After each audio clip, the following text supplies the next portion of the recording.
জন্য বিশ্বনবী সাল্লাল্লাহু আলাইহি ওয়াসাল্লামকে কিন্তু আল্লাহ রাব্বুল আলামিন শিখিয়ে দিয়েছেন যে কুল ইন্না সলাতি ওয়া নুসুকি ওয়া মাহইয়ায়া ওয়া মামাতি লিল্লাহি রাব্বিল আলামিন। হে নবী, আপনি বলুন যে আমার নামাজ, আমার কুরবানি, আমার জীবন, আমার মরণ সবটাই তো আল্লাহর জন্য। তাই আমাদের হৃদয়ে যদি আমরা আল্লাহকে স্থান দিতে পারি, আমাদের সবকিছু, সাইয়েদনা ইব্রাহিম আলাইহিস সালাম যেমনি নিজের প্রিয় পুত্র সন্তানকে কুরবানি করেছিলেন, ঠিক তেমনি ভাবে আমাদের হৃদয়ের ইসমাইলটাকেও যদি আমরা আল্লাহ সন্তুষ্টির জন্য স্যাক্রিফাইস করতে পারি, কুরবানি করতে পারি, তাহলেই কিন্তু এই কুরবানির শিক্ষাটা আমাদের জন্য বাস্তবায়িত হবে বা সফল হবে। এবং এই শিক্ষাটা দেওয়ার জন্য আল্লাহ তাআলা এই কুরবানির বিধানকে আমাদের জন্য জারি করেছেন, যে আমাদের হৃদয়ে শুধু আল্লাহ তাআলার ভয় থাকবে। এবং এই যে আমরা কুরবানি করবে, কুরবানির রক্ত, গোশত, চামড়া কোনোটাই কিন্তু আল্লাহ তাআলার কাছে পৌঁছে না, পৌঁছে হচ্ছে আমাদের হৃদয়ের ভয়, তাকওয়াটা আল্লাহ তাআলার কাছে পৌঁছে। সূরাতুল হাজ্জের 37 নম্বর আয়াতে আল্লাহ বলছেন, লা ইয়ানালাল্লাহা লুহুমুহা ওয়ালা দিমাউহা ওয়ালাকিন ইয়ানালুহুত তাকওয়া মিনকুম। এই কুরবানির রক্ত, কুরবানির গোশত এগুলো তো আল্লাহর কাছে পৌঁছে না, আল্লাহর কাছে পৌঁছে হচ্ছে তোমাদের তাকওয়া।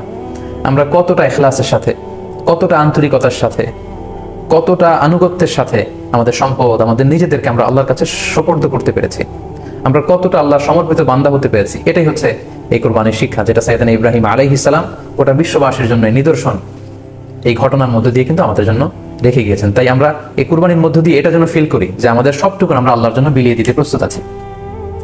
সম্মানিত, শুধু এই কুরবানির দিনে ইয়ামুন নাহারে বা 10 জিলহজে আমরা যে কুরবানি উদযাপন করবো, ঈদুল আজহা উদযাপন করবো, এই দিনের সবচাইতে প্রিয় আমল হচ্ছে আল্লাহ তাআলার কাছে পশু জবাই করে, যেটা আমরা বলেছি ইব্রাহিম আলাইহিস সালামের সেই ঘটনা, সেই দৃশ্যায়নের পুনরাবৃত্তি। আল্লাহ তাআলা সেটা দেখতে চান, আমরা পশু জবাই করে রক্ত প্রবাহিত করে দেয়, এটা আল্লাহ তাআলার কাছে খুবই পছন্দনীয়। সুনানে তিরমিজিতে এসেছে, আয়েশা রাদিয়াল্লাহু তাআলা আনহা থেকে বর্ণিত, তিনি বলেন, আন্না রাসূলুল্লাহ সাল্লাল্লাহু আলাইহি ওয়াসাল্লাম قال, আল্লাহ রাসূল সাল্লাল্লাহু আলাইহি ওয়াসাল্লাম বলেছেন, মা আমিলা আদামিয়ুন মিন আমালিন ইয়াওমান নাহর আহাব্বা ইলাল্লাহি মিন ইহরাকিদ দাম। অর্থাৎ ইয়ামুন নাহারে 10 জিলহজে পশুর কুরবানি দিয়ে সে পশুর রক্ত প্রবাহিত করে দেওয়ার চেয়ে শ্রেষ্ঠ কোনো আমল আল্লাহর কাছে হতে পারে না, এর চেয়ে কোনো প্রিয় আমল আল্লাহর কাছে নেই। তার মানে কুরবানির দিনে সবচাইতে প্রিয় আমল, আল্লাহর কাছে পছন্দনীয় আমল হচ্ছে কুরবানি করা। তাই আমাদের যাদের সাধ্য আছে আমরা যেন বেশি বেশি কুরবানি করি। সম্মানিত, শুধু আমরা জানি যে এই কুরবানিকে আল্লাহ তাআলা আমাদের উপর আবশ্যক করেছেন। কুরবানির হুকুম সম্পর্কে যদি বলি তাহলে বলবো যে এটা ওয়াজিব হানাফি স্কুল অফ থট অনুযায়ী, কিন্তু অন্যান্য মাযহাবে এটাকে সুন্নাতে মুআক্কাদা বলা হয়েছে। মেজরিটি স্কলাররা, জুমহুরুল ফুকাহা, ইমাম শাফিঈ, আহমদ এবং ইমাম মালিকদের মতে, তাদের মতে এটা হচ্ছে সুন্নাতে মুআক্কাদা। কিন্তু হানাফি মাযহাবে এই কুরবানি করা হচ্ছে ওয়াজিব।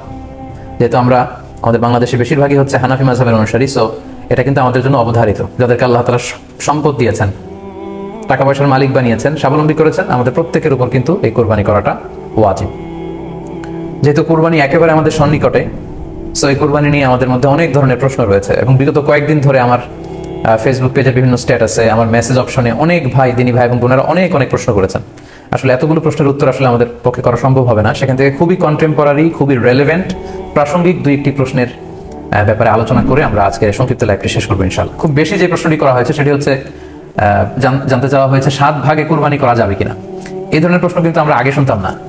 রিসেন্টলি কিছু কিছু স্কলারদের আলোচনা বা এতে করে লোকজন হয়তো বিভ্রান্তিতে ভোগেন কিংবা একটা ধোঁয়াশা তৈরি হয়, ফলে এই প্রশ্নটি করা হচ্ছে। আমরা আবহমান কাল থেকে আমাদের প্রিয় মাতৃভূমি বাংলাদেশে হয়তো ছাগল কুরবানি দিয়েছি অথবা গরু কুরবানি দিয়েছি সর্বোচ্চ 7 ভাগে।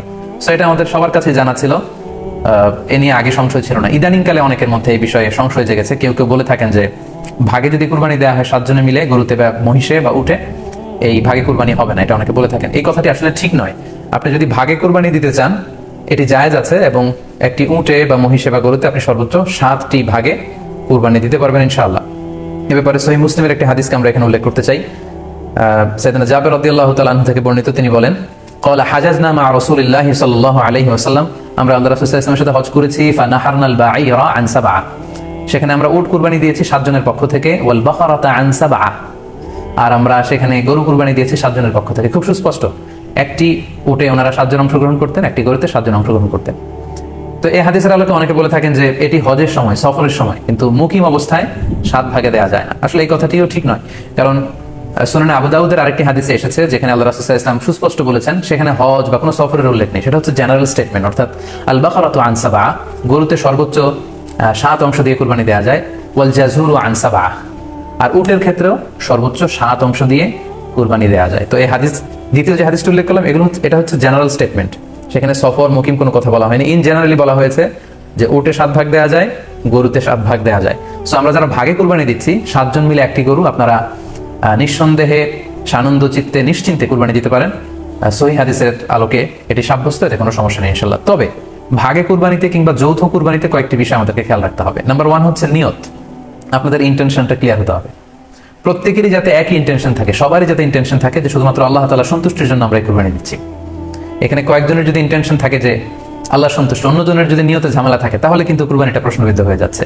কারণ ইন্নামাল আমালু বিন্নিয়াত, ইয়ানি ইন্নামা সাওয়াবুল আমালি বিন্নিয়াত। সমস্ত কাজের প্রতিদান দেয়া হবে আপনার ইন্টেনশন বা নিয়তের উপর ভিত্তি করে। সো এই জন্য যারা খুব বেশি মুখলেস, খুব বেশি মুত্তাকি, তারা অনেক সময় যৌথ কুরবানি দিতে চান না। সামর্থ্য না থাকলে ছোট একটা ছাগল দিয়ে তারা একাকি কুরবানি দিতে চান। The safe, he want to be in the safer side. কারণ যৌথ কুরবানি দিতে দিতে যে কার মনে কি চিন্তা, কার মনে কি নিয়ত, আমরা কিন্তু কিছু জানি না। সো যদি যৌথ কুরবানি দেন, কুরবানির আগে সবাইকে এটা কনসার্ন করে দেওয়া, রিমাইন্ডার দেওয়া যে ভাই আমাদের কুরবানিটা হবে শুধুমাত্র কেবলমাত্র আল্লাহ তাআলা সন্তুষ্টির জন্য, অন্য কোনো নিয়তের জন্য না থাকে, তাহলে কিন্তু আমাদের কুরবানি বরবাদ হয়ে যাবে। এটা হচ্ছে প্রথম কনসার্ন। 2 নম্বর কনসার্ন হচ্ছে হালাল উপার্জন দিয়ে কুরবানি হতে হবে। যৌথ কুরবানিতে কেউ কেউ যদি এমন থাকে যাদের উপার্জন হালাল না, সেই কুরবানি কিন্তু আল্লাহ তাআলার দরবারে কবুল হবে না। সো এটা খুব গুরুত্বপূর্ণ একটা বিষয়। আরেকটা হচ্ছে লৌকিকতা। লৌকিকতা যদি থাকে তাহলে কুরবানি কবুল হবে না। যৌথ কুরবানিতে কারো যদি এটা থাকে যে আমার গরুটা সবচেয়ে বড়, আমাদের গরুটা এলাকার সবচেয়ে বড় গরু, এবং সবাইকে বলে বেড়াচ্ছে যে এইবারের গরুটা সবচেয়ে বড় হয়েছে, আমার চেয়ে বড় গরু কেউ দিতে পারে না এই এলাকায়। তো এই জাতীয় যদি লৌকিকতা প্রবণতা কারোর মধ্যে থাকে, তাহলেও কিন্তু তার কুরবানি কবুল হবে না। সো যৌথ কুরবানি যদি আপনারা দিতে চান, এই বিষয়গুলো আমাদেরকে খেয়াল রাখতে হবে। আরো একটি প্রশ্ন খুব বেশি আমাদের কাছে জানতে চাওয়া হয়েছে, সেটা হচ্ছে কুরবানির সাথে আকিকা দেওয়া যাবে কিনা। খুব বেশি আলোচনা হচ্ছে এই প্রসঙ্গটা যে কুরবানির সাথে আকিকা দিয়ে দেওয়া যাবে কিনা। এক্ষেত্রে আমরা উত্তরে বলবো যে কুরবানি এবং আকিকা আপনাদের খেয়াল রাখতে হবে যে দুটি ভিন্ন দুটি ইবাদত। প্রথম কথা হচ্ছে ইবাদত দুটি ভিন্ন দুটি ইবাদত। কারণ কুরবানি এটা বছরের একটা নির্ধারিত সময়, জিলহজের 10 তারিখে, এবং তারপরে আরো 2 দিন বা 3 দিন, এই সময়গুলোতে আপনি কুরবানি করতে পারবেন। তাহলে এটা হজের মৌসুমে জিলহজ মাসে করতে হয় কুরবানি। কিন্তু আকিকা কিন্তু এরকম না। আকিকাটা যে কোনো মাসে হতে পারে। আকিকাটা হচ্ছে নবজাতক সন্তানের ভূমিষ্ঠ হওয়ার পরে শুকরিয়া স্বরূপ আল্লাহর কাছে যে কুরবানিটা করতে হয়, সেটাকে আমরা বলি আকিকা। হাদিসে এসেছে আকিকা। তো সেটা হচ্ছে সন্তান কখন ভূমিষ্ঠ হলো সেটার উপর নির্ভর করে। কারো সন্তান রমাদানে হতে পারে, কারো সন্তান জিলহজ মাসেও হতে পারে, শাওয়ালে হতে পারে, রজাবে হতে পারে। কে হচ্ছে বাচ্চা যেদিন জন্মগ্রহণ করবে, সন্তান ভূমিষ্ঠ হওয়ার 7 দিন পরে। তাহলে ভিন্ন দুইটি ইবাদত, দুই সময়ের ইবাদত। নাম্বার 2, আকিকার ক্ষেত্রে আল্লাহ রাসূল সাল্লাল্লাহু আলাইহি ওয়াসাল্লাম বলেছে আনিল গুলামি শাতান ওয়া আনিল জারিয়াতি শাত, অর্থাৎ ছেলে হলে 2টি ছাগল দিয়ে আকিকা করো, এবং যদি মেয়ে হয় তাহলে 1টি ছাগল দিয়ে আকিকা করো। তো সেক্ষেত্রে কুরবানিতে কিন্তু এরকম বিধান নেই। কুরবানিতে কিন্তু 1টি ছাগল দিয়ে আপনি কুরবানি করলে কুরবানি হয়ে যাচ্ছে, সেখানে 2টি ছাগল দেওয়া লাগবে এমন কোনো কথা নেই। তো এভাবে আমরা বুঝতে পারতেছি, খুবই স্পষ্টত কমন সেন্স খাটালেও আমরা বুঝতে পারতেছি, এবং আল্লাহ রাসূল সাল্লাল্লাহু আলাইহি ওয়াসাল্লামের ভাষ্যগুলো অনুসারে আমরা বুঝতে পারছি দুই ধরনের ইবাদত। যদিও এই 2 ইবাদতের কিছুটা মিল আছে, কিন্তু 2 সময়ের ইবাদত, 2টা আলাদা, 2টি উপলক্ষ, 2টার আলাদা নির্ধারিত সময় রয়েছে। যেমন আকিকার ক্ষেত্রে সুন্নাহ হচ্ছে বাচ্চা যেদিন জন্মগ্রহণ করবে তার 7ম দিন শেষে 7 দিন পরে আপনি আকিকা করবেন। আল্লাহ রাসূল সাল্লাল্লাহু আলাইহি ওয়াসাল্লাম বলেছেন কুল্লু গুলামিন মুরতাহানুন বিআকিকাতিহি তুযবাহু আনহু ইয়াওমা সাবিহি। প্রত্যেক সন্তানের আকিকা দিতে হয় তার 7ম দিনে, ওয়া ইউহলাকু ওয়া ইউসাম্মা, 7ম দিনে মাথার চুল ফেলে দিতে হয়, তার সুন্দর একটি নাম রাখতে হয়। তাহলে আকিকার বিধান হচ্ছে সম্মানিত সুধী সন্তান জন্মগ্রহণ করার 7 দিন পরে। আমরা বুঝতে পারলাম আল্লাহ রাসূল সাল্লাল্লাহু আলাইহি ওয়াসাল্লামের ভাষ্য অনুযায়ী, কথা অনুযায়ী, কওল অনুযায়ী। এবার যদি আমরা আল্লাহ রাসূল সাল্লাল্লাহু আলাইহি ওয়াসাল্লামের আমল দেখি, ওনার ব্যক্তিগত আমল কি ছিল, সেক্ষেত্রে আমরা সহিহ ইবনে হিব্বানের একটি হাদিস উল্লেখ করব, যেটিকে ইবনে হাজার আল আসকালানী উনি ওনার ফাথুল বারিতে সহিহ হিসেবে উল্লেখ করেছেন। আয়েশা রাদিয়াল্লাহু তাআলা আনহার বর্ণনা, তিনি বলেন যে আক্কা রাসূলুল্লাহ সাল্লাল্লাহু আলাইহি ওয়াসাল্লাম আনিল হাসানি ওয়াল হুসাইনি ইয়াউমা সাবিঈ ওয়া সাম্মাহুমা। আল্লাহ রাসূল সাল্লাল্লাহু আলাইহি ওয়াসাল্লাম নিজে ওনার দৌহিত্র অর্থাৎ ওনার নাতি হাসান এবং হুসাইনের আকিকা নিজে করেছেন 7ম দিনে, এবং 7ম দিনে তাদের নাম রেখেছেন। একজনের নাম রেখেছেন হাসান, আরেকজনের নাম হুসাইন। অর্থাৎ হাসান রাদিয়াল্লাহু আগে জন্মগ্রহণ করেছিলেন, ওনার যে ছোট ছিল হুসাইন উনি পরে জন্মগ্রহণ করেছেন। তো ওনাদের জন্মের পরে 7 দিন পরে আল্লাহ রাসূল সাল্লাল্লাহু আলাইহি ওয়াসাল্লাম ওনাদের আকিকা দিয়েছিলেন, এবং 7ম দিনে উনি আকিকাও দিয়েছেন এবং তাদের নামও রেখেছেন। তাহলে আল্লাহ রাসূল সাল্লাল্লাহু আলাইহি ওয়াসাল্লামের কওলি হাদিস, ওনার ভাষ্য মতে আমরা জানলাম উনি বলেছেন 7ম দিনে আকিকা দিতে হয়, এবং ওনার ব্যক্তিগত আমল থেকে আমরা জানতে পারলাম যে উনি ওনার 2 নাতির আকিকা দিয়েছেন 7ম দিনে এবং নাম রেখেছেন। তাহলে এ থেকে আমরা সুস্পষ্ট বুঝতে পারি যে আকিকা দিতে হয় সন্তান জন্মগ্রহণ করার 7 দিন পর, 7ম দিনে। যদিও তবারানীতে আরেকটি হাদিস এসেছে যেখানে বলা হয়েছে যে আকিকা 7ম দিনেও দেওয়া যায়, 14তম দিনে দেওয়া যায়, 21তম দিনে দেওয়া যায়। যদি 7ম দিনে কেউ দিতে না পারে কোনো কারণে, তাহলে 14তম দিন, না পারলে 21তম দিন। তাহলে সুস্পষ্টভাবে উল্লেখ আছে যে আকিকার সময়সীমা 7ম দিনের কথা আমাদেরকে বলা হয়েছে। তো সেক্ষেত্রে আপনার সন্তান জন্মগ্রহণ করলে আপনি শুকরিয়া স্বরূপ কুরবানি করবেন, আত্মীয় স্বজনকে খাওয়াবেন, আকিকার গোশত নিজেরাও খাবেন। তো এটা যদি আপনি কুরবানির জন্য রেখে দেন, তাহলে তো সন্তান দুনিয়াতে আসার এই আনন্দটা থাকে না। একজন যখন সন্তান পায় সে কেমন যেন আকাশের চাঁদ হাতে পায়। তো তখন তার 7 দিনের মধ্যে যে আনন্দটা থাকে, ওই দিন তার নাম রাখা হবে, আত্মীয় স্বজনরা আসবে, বাচ্চাকে দেখবে, দোয়া করবে, তখন আকিকা করে গোশত নিজে খাবেন, আত্মীয়দের খাওয়াবেন, পাড়া প্রতিবেশীদেরকে দিবেন। এটা হচ্ছে সন্তান ভূমিষ্ঠ হওয়ার উপলক্ষকে কেন্দ্র করে এই আকিকা। সো এটাকে কুরবানির সাথে মিক্স আপ করার কোনোই প্রয়োজন নেই। এবং এক্ষেত্রে সুস্পষ্ট গাইডলাইন হচ্ছে যে 7ম দিনে আকিকাটা দিতে হয়। সো আমরা যেন 7ম দিনে আকিকাটা দিই। তবে হ্যাঁ, এখন প্রশ্ন হচ্ছে 7ম দিনে কেউ দিতে পারেননি, 14তম দিনেও দিতে পারেননি, 21তম দিনেও দিতে পারেননি, হাতে টাকা ছিল না, সামহাও কোনো কারণে মিস করেছেন, তখন আপনি যখন সুযোগ হয় তখন করে দেন। ওই প্রেক্ষাপটে আপনি যদি কুরবানির সময়ও আকিকা দিয়ে দিতে চান, এটা আদায় হয়ে যাবে ইনশাল্লাহ। আশা করা যায় আদায় হয়ে যাবে এবং এটা জায়েজ আছে। তবে এটা সুন্নাহ নয়। সুন্নাহ হচ্ছে 7ম দিনে আকিকা দেওয়া। পাশাপাশি গরু দিয়ে, মহিষ দিয়ে, উট দিয়ে আকিকা দেওয়াও কিন্তু সুন্নাহ নয়। আকিকা দেওয়া সুন্নাহ হচ্ছে ছাগল দিয়ে। হ্যাঁ, গরুর 7 ভাগে 1টি ভাগ কুরবানির সাথে যদি আপনি আকিকা দিতে চান, আকিকা আদায় হয়ে যাবে, এটা জায়েজ আছে, কিন্তু এটা সুন্নাহ নয়। সুন্নাহ সম্মত হচ্ছে আকিকা 7ম দিনে দেয়া এবং ছাগল দিয়ে দেয়া। ছেলের ক্ষেত্রে 2টি ছাগল, মেয়ের ক্ষেত্রে 1টি ছাগল। আশা করি কুরবানির সাথে আকিকার প্রসঙ্গটি আপনাদের কাছে ক্লিয়ার হয়েছে। আপনি যদি কুরবানি করেন, এক্ষেত্রেও কিন্তু দরিদ্র জনগোষ্ঠীর বিশাল স্বার্থ এখানে আছে, কারণ বছরের একটা দীর্ঘ সময় ধরে এই সুবিধাবঞ্চিত মানুষগুলো কিন্তু আমিষের অভাবে তারা ভোগে, পুষ্টিহীনতায় ভোগে। তারা এমনও অনেক ফ্যামিলি আছে বছরে শুধু এই কুরবানির সময়, এই মৌসুমটাতে তারা কিছু গোশত খেতে পারে। সো তাদের মধ্যে আপনি কুরবানি করে এই গোশত বিতরণ করতে পারেন। সো এই কোভিড-19 পিরিয়ডে আমাদের হচ্ছে বেশি বেশি কুরবানি করা, কুরবানি করে এই অভুক্ত মানুষদের ঘরে ঘরে কুরবানির গোশত পৌঁছে দেয়া। তাহলে আপনি কুরবানির মাধ্যমে কিন্তু এই গোশত বিতরণ করে তাদের সহায়তা করতে পারলেন। পাশাপাশি যারা খামারি আছে, আপনি কুরবানি করলে এই তাই খামারিদের এই ব্যবসা প্রসেসেও কিন্তু আপনি অংশগ্রহণ করলেন। আপনি তাদের ব্যবসাতে, আল্লাহ তাআলা সুদকে হারাম করেছেন, ব্যবসাকে হালাল করেছেন, তাহলে ব্যবসার মতো একটা চমৎকার কাজেও আপনি সহায়তা করলেন কুরবানির মধ্য দিয়ে। আরো একটা গুরুত্বপূর্ণ বিষয় হচ্ছে, আমাদের গ্রাম বাংলায় কিন্তু আমাদের অনেক গরিব লোকজন আছে বা মা বোনেরা আছে যারা সারা বছর ব্যাপী ছাগল পালে এই আশায় যে কুরবানির সময় ছাগলটাকে বিক্রি করবে, অথবা গরু পালে। গ্রামগঞ্জে অনেক পরিবার আছে যে বছর শেষে কুরবানির সময় আসলে তারা এটা ভালো দামে বিক্রি করবে এবং সেই টাকা দিয়ে সারা বছর চলবে। আপনি যদি কুরবানি করেন তাহলে ওই প্রান্তিক জনগোষ্ঠীকেও কিন্তু সহায়তা করা হবে। পাশাপাশি কুরবানির এই সময়গুলোতে হাজার হাজার কসাইদের একটা জীবিকার ব্যবস্থা হয়। তারা গরু জবাই করে, চামড়া খোলে, গোশত কাটে। তো এই কুরবানির দিনগুলোতে কিন্তু হাজার হাজার কসাইদের হালাল জীবিকার একটা ব্যবস্থা হয়। কসাইরা কিন্তু কোটিপতি হয় না। সো আপনি এই কুরবানির প্রসেসটাকে যদি আরো বেশি প্রমোট করেন, তাহলে এই কসাইদেরও কিন্তু একটা রিজিকের ব্যবস্থা হচ্ছে। আরো ইন্টারেস্টিংলি, কুরবানির যে চামড়া, পশুর যে চামড়া, এই চামড়াগুলো কিন্তু ইয়াতিমের হক, গরিবদের হক। সো আপনি কুরবানির চামড়া বিক্রি যদি করে দেন, চামড়া চাইলে আপনি ব্যবহার করতে পারেন, অথবা বিক্রি করলে এটা কিন্তু ইয়াতিমখানাতে, মাদ্রাসাগুলোতে, অভাবী মানুষদেরকে এই দামটা কিন্তু দিয়ে দিতে হয়। ফলে কুরবানির এই চামড়া থেকে কিন্তু মাদ্রাসাগুলো বা ইয়াতিম ছাত্রছাত্রীরা উপকৃত হচ্ছে। তাহলে এখানে অনেক বিষয় জড়িত। যদিও বর্তমান সময়ে চামড়া শিল্প ধ্বংস করার একটা বিশাল পায়তারা চলছে, চামড়ার দাম পড়ে যাচ্ছে। তো আমরা যদি কুরবানি না দিই, আমাদের চামড়া শিল্প হুমকির মুখে পড়বে। এবং এই যে হাজার হাজার মাদ্রাসা বা এতিমখানা আছে যাদের একটা বড় ইনকামের বা আয়ের উৎস হচ্ছে কুরবানির সময় এই চামড়ার টাকা। সো মানে with all this discussion, it seems that through sacrifice you can contribute more. আপনি যদি কুরবানি করেন এবং এটা যদি বেশি বেশি করেন, তাহলে আপনি যে চাচ্ছেন অসহায় মানুষদেরকে সহায়তা করতে, এটা আরো বেশি বেশি করা হলো, বেশি বেশি করা হলো। তাদেরকে গোশত বিতরণ করে আপনি সহায়তা করলেন, খামারিদেরকে ব্যবসার ক্ষেত্রে সহযোগিতা করলেন, গ্রামের যে নারীরা ছাগল পাললো, গরু পাললো, তাদের সহায়তা করলেন, কসাইদের হালাল জীবিকার জন্য সহযোগিতা করলেন, মাদ্রাসার ইয়াতিম ছাত্রদেরকে আপনি সহায়তা করলেন। সো আমি বলবো যে কখনোই এই ভুল সিদ্ধান্ত নেবেন না যে কুরবানির টাকা আমি দান করে দেবো। না, আপনি কুরবানি করবেন, এতে আপনার কুরবানির ওয়াজিব আদায় হবে, গরিবদেরকে সহযোগিতাও করা হবে। সেক্ষেত্রে যদি আপনি স্বাস্থ্য ঝুঁকি মনে করেন এই করোনা পরিস্থিতিতে, সেক্ষেত্রে আপনি সরাসরি হাটে যেতে না চাইলে অনলাইনে গরু ক্রয় করতে পারেন।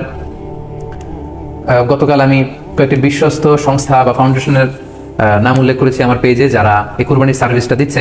তারা বিশ্বস্ত। আপনারা তাদের কাছে টাকা পাঠিয়ে আপনি কয় ভাগে কুরবানি দিচ্ছেন জানাতে পারেন, আপনার নাম্বার দিয়ে রাখতে পারেন। তারা কুরবানির দিন, কুরবানি শেষে আপনাকে এসএমএস করে জানিয়ে দিবে যে আপনার কুরবানি হয়েছে, আপনার কুরবানি আদায় হয়ে গেল। আরো একটি সহজ পদ্ধতি আছে, সেটা হচ্ছে যারা শহুরে জীবনযাপন করছেন, শহরে আছেন, তারা চাইলে কিন্তু আপনার গ্রামের আত্মীয় স্বজনদের কাছে আপনার টাকা পাঠিয়ে দিয়ে কুরবানি আদায় করতে পারেন। টাকা পাঠিয়ে দিলে তারা আপনার পক্ষ থেকে ছাগল বা গরু কিনে কুরবানি করে তারা গোশত খেয়ে উপকৃত হলো, আশেপাশের গরিব আত্মীয় স্বজনদের মধ্যে বিতরণ করে এই কুরবানির প্রক্রিয়াটা আদায় হলো। এটাও খুব সহজে কিন্তু করা যেতে পারে। আর কুরবানির ক্ষেত্রে প্রতিনিধিত্ব জায়েজ আছে। অন বিহাফ অফ ইউ, অন্য কেউ আপনার পক্ষ থেকে কুরবানি করতে পারবে, আপনি টাকা দিয়ে দিলেই হলো। আর যারা হাটে যে নিজে দেখে শুনে গরু ছাগল কিনে এনে নিজে কুরবানি করে সব ব্যবস্থাপনা করতে পারবেন, আয়োজন করতে পারবেন, সেটা সবচাইতে ভালো। সেটা তো নূরুন আলা নূর, এটা নিয়ে কোনো কথা নেই। তবে সেক্ষেত্রে এই করোনা পরিস্থিতিতে হাটে যাওয়া, কুরবানি করা, সেক্ষেত্রে পরিপূর্ণভাবে স্বাস্থ্যবিধি মেনে চলতে হবে এবং সর্বোচ্চ সতর্কতার পরিচয় আমাদেরকে দিতে হবে, যাতে করে কুরবানিকে কেন্দ্র করে এই রোগের, এই মহামারী যাতে আরো বেশি করে আমাদের মাঝে ছড়িয়ে পড়ার কোনো সুযোগ না পায়। আশা করি কুরবানির টাকা দিয়ে দিলে কুরবানি আদায় হবে কিনা এই ব্যাপারটি আপনারা বুঝতে পেরেছেন। এবার আমরা আসি, আরেকটি প্রশ্ন আমাদের কাছে খুব বেশি এসেছে, সেটা হচ্ছে কুরবানির পশু অনলাইনে ক্রয় করা যাবে কিনা।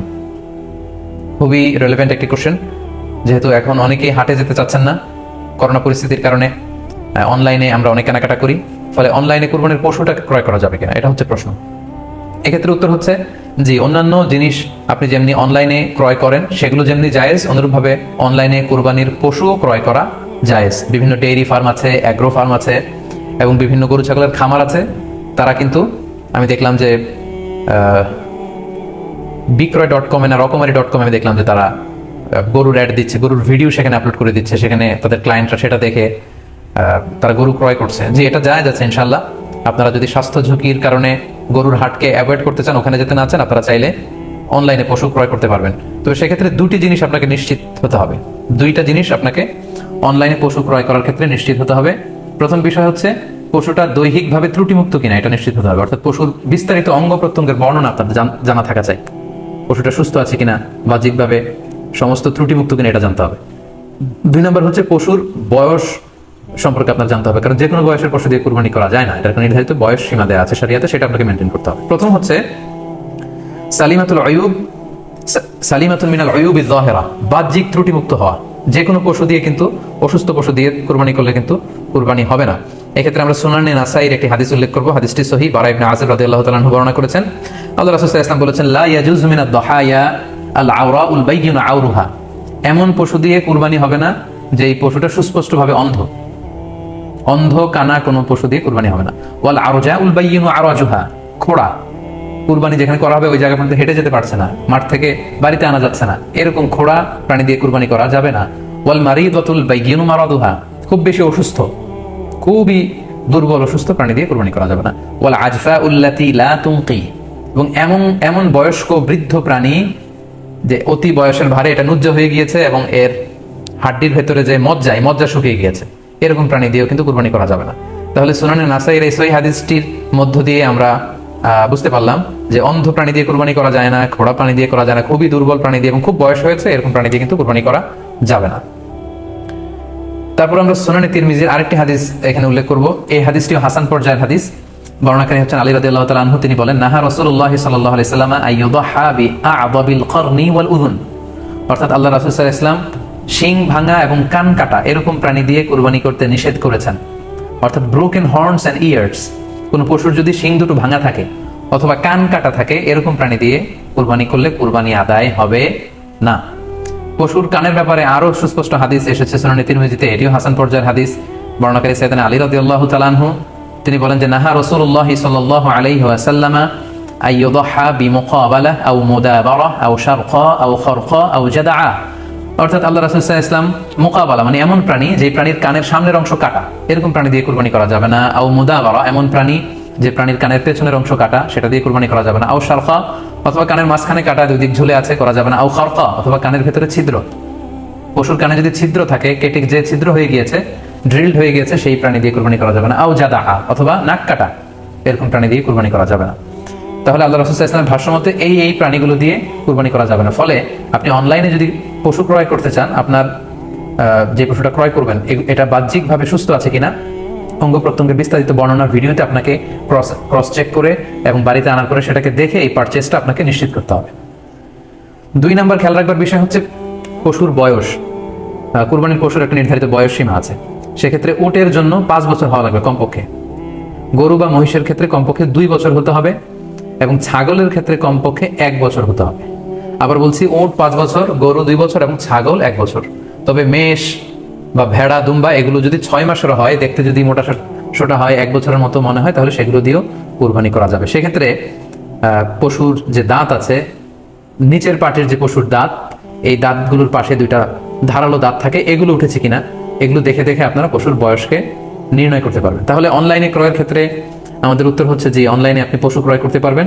সেক্ষেত্রে আপনাকে 2টি বিষয় খুব খেয়াল রাখতে হবে। এক হচ্ছে পশুর অঙ্গ প্রত্যঙ্গ ঠিক আছে কিনা, বাহ্যিকভাবে সব ধরনের ত্রুটিমুক্ত কিনা। 2 নম্বর হচ্ছে পশুর বয়স। এই 2টি জিনিস যদি আপনি এনশিওর করেন, আপনি অনলাইনে পশু ক্রয় করে সেটা দিয়ে কুরবানি করলে কুরবানি হয়ে যাবে ইনশাআল্লাহ, কোনো সমস্যা নেই। আরো একটি প্রশ্ন আমাদের কাছে খুব বেশি এসেছে, সেটা হচ্ছে কুরবানি কি পুরো পরিবারের পক্ষ থেকে একজন দিতে হবে নাকি সামর্থ্যবান প্রত্যেকের দিতে হবে?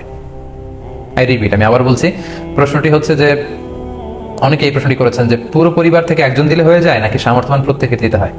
সম্মানিত দিনী ভাই এবং বোনেরা, এটি একটি মতবিরোধপূর্ণ মাসআলা, অর্থাৎ এই মাসআলার ক্ষেত্রে স্কলারদের মধ্যে মতভেদ পাওয়া যায়। এক্ষেত্রে দুইটি মতামত।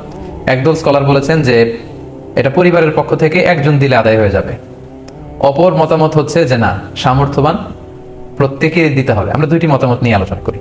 প্রথম মত হচ্ছে যে এক পরিবারের পক্ষ থেকে একজনই যথেষ্ট। এই মতামতটিও দলিলের দিক থেকে বেশ শক্তিশালী। সেক্ষেত্রে আমরা মেহনাফ ইবনে সুলাইম রাদিয়াল্লাহু তাআলা আনহুর বর্ণিত একটি হাদিস সুনানে আবু দাউদে এসেছে, হাদিসটি হাসান পর্যায়ের হাদিস। তিনি বলছেন, নাহনু উকুফুন মা রাসূলিল্লাহ বিআরাফাতিন, আমরা রাসূল সাল্লাল্লাহু আলাইহি ওয়াসাল্লামের সাথে 9 জিলহজ আরাফার ময়দানে ছিলাম।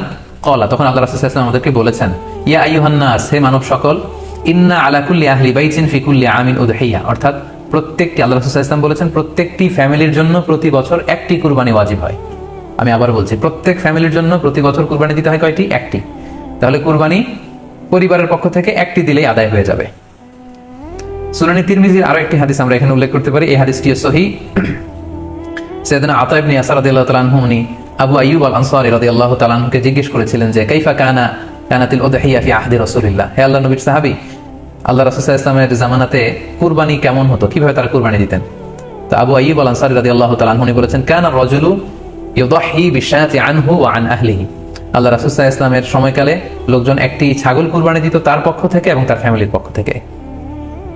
আনহু ওয়া আন আহলিহি, তার নিজের পক্ষ থেকে এবং ফ্যামিলির পক্ষ থেকে। অর্থাৎ এই হাদিসগুলোর আলোকে বোঝা যায় যে পুরো পরিবারের পক্ষ থেকে একজন কুরবানি দিয়ে দিলেই আদায় হয়ে যাবে। স্বামীও চাকরি করেন, স্ত্রীও চাকরি করেন, স্বামীরও টাকা আছে, স্ত্রীর টাকা আছে, দুইজনের আলাদা করে দিতে হবে না।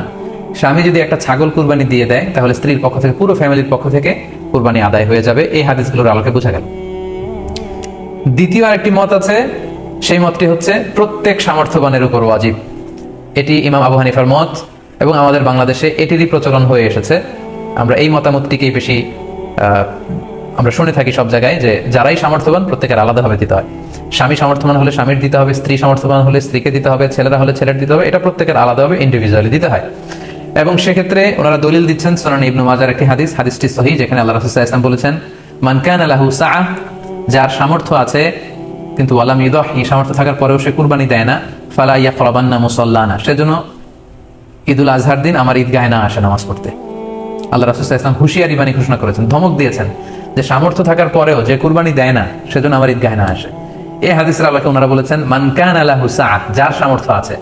ওনারা বলছেন যে এটা ইন জেনারেল, ব্যাপক, যারই সামর্থ্য আছে তাকেই দিতে হবে। সো এখানে বাস্তবতা হচ্ছে দুই পক্ষেরই খুব ভ্যালিড দলিল আছে। আর কোন মাসালার ক্ষেত্রে যখন মতবিরোধ থাকে, দুই পক্ষেরই দলিল থাকে, সেক্ষেত্রে বাড়াবাড়ি করাটা অনুচিত। বরং এটা হচ্ছে ইসলামের সৌন্দর্য, এখানে প্রশস্ততা রয়েছে।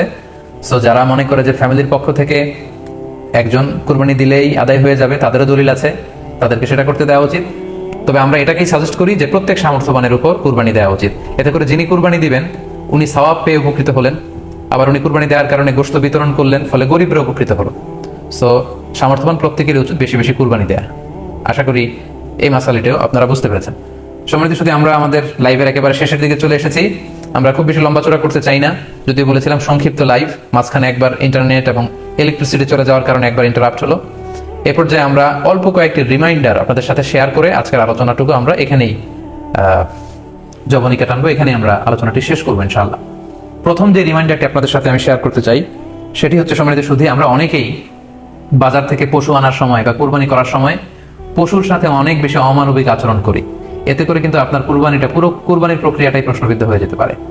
তাই আজকের লাইভের মধ্য দিয়ে যারাই আপনারা যুক্ত হয়েছেন, আমি সবাইকে বলছি আমরা যাতে পশুর সাথে মানবিক আচরণ করি, কুরবানির পশুর সাথে এমন কোনো আচরণ যাতে না করি যাতে ওর কষ্ট না হয়, আমরা যেন এটা খেয়াল রাখি। বিশেষ করে জবাই করার আগে পশুকে ভালোভাবে রশি দিয়ে বেঁধে নেওয়া এবং ছুরিটা, যেই ছুরি দিয়ে জবাই করা হবে সেটা খুব ধারালো থাকা। আল্লাহ রাসূল সাল্লাল্লাহু আলাইহি ওয়াসাল্লাম কিন্তু এই দিক নির্দেশনা আমাদেরকে দিয়েছেন। সুবহানাল্লাহ, ইসলাম যে কতটা চেক এন্ড ব্যালেন্স, কতটা ভারসাম্যপূর্ণ জীবন বিধান। আল্লাহ রাসূল সাল্লাল্লাহু আলাইহি ওয়াসাল্লাম সহিহ মুসলিমের বর্ণনায় তিনি বলছেন, ইদা যাবাহতুম ফাআহসিনু যিবাহা, তোমরা যখন জবাই করবে সেখানেও তোমরা ইহসান করো। কেননা আল্লাহ তাআলা সব জায়গায় ইহসানকে অবধারিত করেছেন। আমরা জীবনে যাই করবো না কেন সেটা ইহসানের সাথে করতে হবে।